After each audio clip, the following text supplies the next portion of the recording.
South Korea in the first half of this year saw the biggest tourism deficit in 5 years amid a slow recovery in inbound travelers.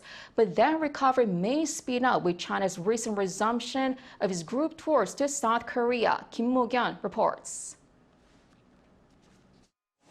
Due to the slow recovery in the number of inbound travelers following the COVID-19 pandemic, South Korea's travel balance for the first half of 2023 saw its biggest deficit in 5 years.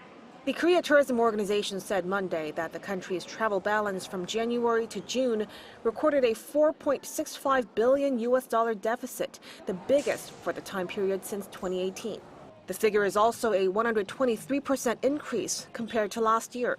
The nation's travel balance has been in deficit for 22 consecutive years up to 2022, and if this trend continues through the second half of this year, it could reach its 23rd year in the red.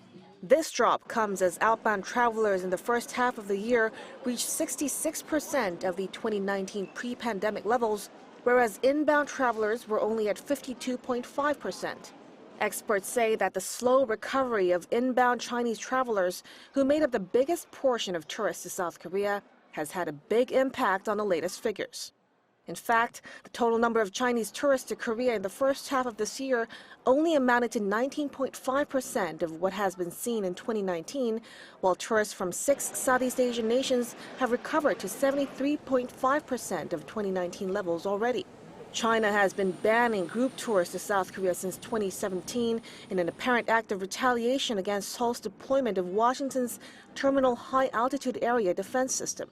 But with Beijing's latest decision to resume such tours, there are high expectations that Seoul's travel deficit could shrink in the coming months. Mok-yeon, Arirang News.